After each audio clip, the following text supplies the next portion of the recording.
ओम शांति। मैं doctor Santosh Kumar Upadhyay, neuro physiotherapist from extra care physiotherapy centre Lucknow.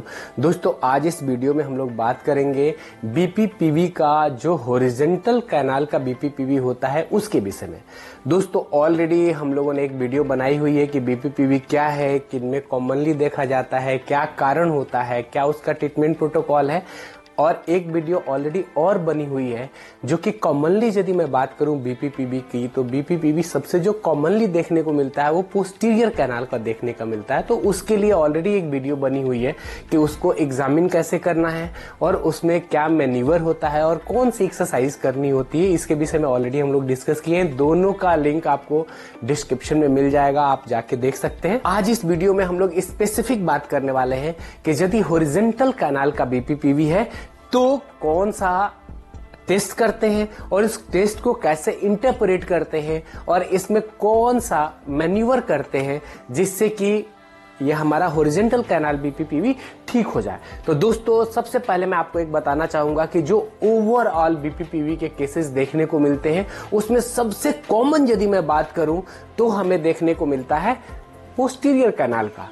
जो आज हम लोग बात करने जा रहे हैं हॉरिजॉन्टल कैनाल का, ये बहुत ही कम देखने को मिलता है। जैसे कि मैं बताऊं आपको कि थोड़ा सा मैं आपको बता दूं कि जो हमारा इनर ईयर होता है इसमें 3 सेमी सर्कल कैनाल होते हैं।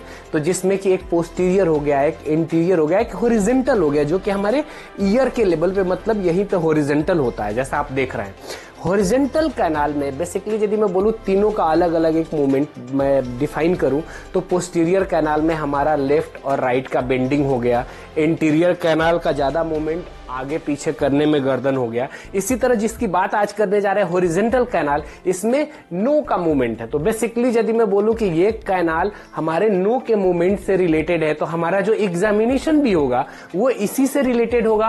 और दूसरी चीज यदि मैं बताऊं दोस्तों कि इसके एग्जामिनेशन में सबसे मेन चीज देखने को मिलती है कि इसमें जब हम लेफ्ट को भी घुमाते हैं और राइट को भी घुमाते हैं, दोनों में चक्कर आता है। जैसे कि मैंने पहले डिस्कस किया है कि बीपीपीवी में यदि बीपीपीवी की वजह से चक्कर आ रहे हैं तो ऐसे कंडीशन में ये कुछ समय के लिए होगा, 20 सेकंड के लिए, 30 सेकंड के लिए, 1 मिनट या मैक्सिमम 2 मिनट तक देखा जाता है कि 2 मिनट तक वर्टिगो आएगा और फिर ठीक हो गया। और ये नेक के मूवमेंट से एसोसिएटेड या हमारी जो एक्टिविटी है, पोस्चर है, इससे रिलेटेड इसमें फ्लक्चुएशंस होता है। लेकिन ये एपिसोडिक होता है, ज्यादा दिन तक हो सकता है लेकिन एपिसोडिक होता है, न कि कंटिन्यूअस बहुत देर तक आता है। तो अब हम लोग बात करते हैं कि इसको एग्जामिनेशन। तो दोस्तों, जो ये कैनाल की मैं बात कर रहा था, इसमें जो हमारा सोडियम कार्बोनेट होता है ये हमारा कान से निकल करके बाहर की तरफ, मतलब कान ओवरऑल बोलूं तो ऑर्टिकल से निकल करके जब ऑटोकोनिया कैनाल के अंदर आ जाता है तो इसको हम लोग बोलते हैं ना कि ये बाहर की तरफ आ गया और जैसे फ्री मूवमेंट होगा और वो बार बार मूव करेगा तो हमें डिजीनेस पता चलेगी। तो दोस्तों, इसके लिए सबसे बेस्ट टेस्ट होता है जिसको हम लोग बोलते हैं सुपाइन रोल टेस्ट। इसमें हम लोग क्या करते हैं कि पेशेंट को सीधा लेटा देते हैं। हमारे क्लिनिक पे तो दोस्तों काउच होता है तो उसका जो हेड है वो 30 डिग्री हम ऊपर उठा लेते हैं। लेकिन यदि मान लीजिए घर पे करना हो तो आप पिलो का सहारा ले सकते हैं कि गर्दन जो है, यदि साइड व्यू में आप देखेंगे तो नेक जो है अप्रोक्सीमेट इतना 30 डिग्री का फ्लेक्शन पोजीशन मेंटेन करना चाहिए। तो इसमें क्या करना है, पेशेंट को आराम से लेट जाना है, गर्दन के नीचे पिलो रहेगी और गर्दन 30 डिग्री बेंड होगा और फिर गर्दन को 90 डिग्री घुमाना है, फिर बीच में लाना है और फिर अपोजिट साइड घुमाना है। ये आपको बता दूं कि इसमें दोनों तरफ जब टेस्ट करेंगे तभी ये टेस्ट पूरा होता है। जनरली कई जगह क्या होता है ना कि एक तरफ पॉजिटिव आ गया तो दूसरे तरफ करे या ना करे पता नहीं, लेकिन इसमें हमें दोनों तरफ करना है क्योंकि जो हॉरिजॉन्टल कैनाल है ये बराबर लेवल पे है। तो जब हम गर्दन को अपोजिट साइड घुमाएंगे और फिर देखेंगे दूसरे तरफ ले जाके कि हमारा निस्टिग्मस जो आंखों का मूवमेंट है वो कैसा है और किस तरह है। जैसे कि इस टेस्ट को करने से पहले हम लोग ये भी देखते हैं कि जैसे पेशेंट पहले हमारे क्लिनिक पे आया तो ये, चूंकि मैं पहले भी बताया कि हॉरिजॉन्टल कैनाल बहुत ही कॉमन नहीं है, तो सबसे पहले हम लोग क्या करते हैं, डिक्स हॉल पाइप टेस्ट करते हैं। वो टेस्ट निगेटिव होता है और पेशेंट उसके बाद भी डिजीनेस का कंप्लेन कर रहा है और दोनों तरफ कर रहा है, देन हम लोग जा करके इस टेस्ट को करते हैं। तो इसमें हम दो चीजें देखते हैं कि यदि हम नेक को घुमा रहे हैं, जैसे आपने देखा पोजीशन लेकर के कि पिलो के ऊपर गए और नेक को 90 डिग्री बेंड किया, 90 डिग्री बेंड किया तो हमें निस्टेगमस आएगा, तो निस्टेगमस हमेशा हॉरिजॉन्टल होगा। इसी तरह जब हम डिक्सोल्फाइड टेस्ट करते हैं उसमें भी यदि हॉरिजॉन्टल निस्टेगमस आ रहा है तो हम लोग उसको करने के बाद हमेशा जाकर के इस हेड रोल टेस्ट को जरूर करते हैं, सुपाइन रोल टेस्ट को जरूर करते हैं और कंफर्म करते हैं कि ऐसा तो नहीं कि ये हमारा हॉरिजॉन्टल कैनाल इन्वॉल्व हो रहा हो। लेकिन दोस्तों इसमें यह ध्यान रखना है कि ये दोनों तरफ ही निस्टेगमस आएगा, दोनों तरफ डिजीनेस आएगी, लेकिन ज्यादा जिस तरफ आएगा उसी को हम लोग पॉजिटिव बोलेंगे, क्योंकि जो मैंने बताया कि कैनाल हॉरिजॉन्टल बराबर लेवल पे है, तो इधर घुमा तब भी इसमें मूवमेंट हुआ, इधर हुआ तब भी मूवमेंट हुआ।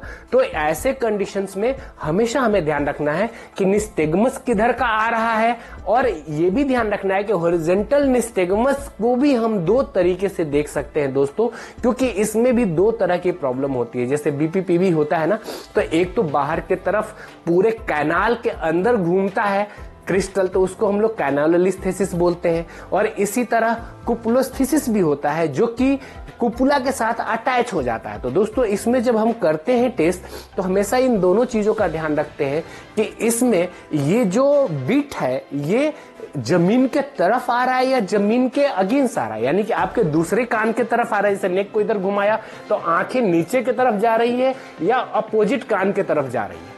तो यदि ये नीचे के तरफ जा रही है तो जियोट्रॉपिक हम लोग बोलते हैं, और यदि ऊपर के तरफ जा रही है तो एजियोट्रॉपिक बोलते हैं। यानी कि या कुपुलोस्थेसिस है यदि एजियोट्रॉपिक है, और यदि वो कैनाल के अंदर फ्लोट कर रहा है तो उसको हम लोग क्या बोलते हैं, कैनालोलिस्थेसिस। तो ये हमें निस्टेगमस किस तरफ का जा रहा है इससे पता चल जाता है। तो दोस्तों ये हमारा एग्जामिनेशन हो गया, और इससे हम लोग पता कर लेते हैं कि प्रॉब्लम किस ईयर में है। जिधर इंटेंस है उसको हम क्या बोलते हैं कि इस तरफ का कैनालोलिस्थेसिस है। और दोस्तों इसमें एक और भी देखने को मिलता है कि कभी कभी कुपुलोस्थेसिस होता है एजियो टाइप का। यदि हमें निस्टेगमस देखने को मिलता है तो जिस साइड कम प्रॉब्लम होती है उस साइड को भी कभी कभी हमें ट्रीट करना पड़ता है, उसके लिए अलग मैन्यूवर है। बट जो कॉमनली है इसकी बात करते हैं कि बीबीक्यू मैन्यूवर जो होता है ये हमारा कॉमन होता है ट्रीटमेंट के लिए। तो पहले तो हम लोगों ने एग्जामिन किया और ये कंफर्म कर लिया कि किस साइड ज्यादा आ रहा है। दोस्तों 90 डिग्री गर्दन ज्यादातर सबकी मुड़ जाती है, लेकिन कुछ केसेस में हमें मॉडिफाई करना पड़ता है, क्योंकि जो आपको बताऊं बीपीपीवी की प्रॉब्लम ज्यादातर 50, 60, 70 साल के एजेस में ज्यादा देखने को मिलता है। देखने को तो अब 40 साल में भी मिलता है, ट्रॉमा वगैरह हो तो बहुत अर्लियर भी देखने को मिलता है। ऐसे कंडीशन में हमें यदि पेशेंट के नेक में प्रॉब्लम है तो थोड़ा सा टेस्ट को मॉडिफाई करना होता है, बट इससे काफी इजिली हो जाता है। दोस्तों यदि मैं इसके ट्रीटमेंट की बात करूं तो बारबेक्यू मैन्यूवर है जो कि बहुत ही कॉमनली और इजी है, जो आप घर पे भी कर सकते हैं या क्लिनिक पे भी हम लोग करते हैं। इसके अलावा कई मॉडिफाई भी मैन्यूवर होते हैं, गोफर्नी मैन्यूवर है, ऐसे कई और मैन्यूवर है जो हम लोग फॉलो करते हैं।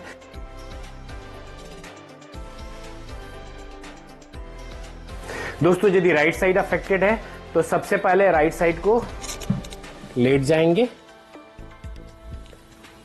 फिर 15 से 30 सेकेंड होल्ड करेंगे, या जब तक निस्टेगमस आ रहा है तब तक होल्ड करेंगे। फिर नेक को अपोजिट साइड लेके जाना है, और फिर बॉडी को भी अपोजिट साइड धीरे से लेके जाना है, और जब तक निस्टेगमस आया 15 से 30 सेकेंड रोके, जब तक पता चले वर्टिगो, जब तक डिजीनेस पता चल रहा है या निस्टेगमस, तब तक होल्ड करें। फिर 15 से 30 सेकेंड बाद, कभी कभी ये 2 मिनट तक भी हो सकता है, नेक को नोज डाउन करें, नोज डाउन करके होल्ड करें, फिर बॉडी को स्लोली शिफ्ट करें, तब तक होल्ड करें जब तक कि निस्टेगमस आ रहा है या जब तक डिजीनेस लग रहा है, 15 से 30 सेकेंड, और देन नेक को 90 डिग्री फिर चेंज कर दें। फिर जब निस्टेगमस और डिजीनेस खत्म हो जाए 15 से 30 सेकेंड होल्ड करें, और फिर आराम से पैरों को नीचे करें और उठ के बैठ जाएं। दोस्तों इस मैन्यूवर को करने के बाद आप 10 से 15 मिनट तक वेट करेंगे, और दोबारा फिर हम लोग क्लिनिकल प्रैक्टिस में एक बार चेक करते हैं कि कहीं ऐसा तो नहीं कि फिर आ रहा है। यदि नहीं आ रहा है तो पेशेंट को फ्री कर देते हैं, यदि रहता है तो फिर कुछ मॉडिफाइड मैन्यूवर होता है जो हम लोग फॉलो करते हैं। दोस्तों आई होप ये वीडियो आपको पसंद आएगा। Thank you for watching this video, और इससे रिलेटेड कोई क्वेरी हो तो डेफिनेटली आप पूछ सकते हैं। Bye bye, take care.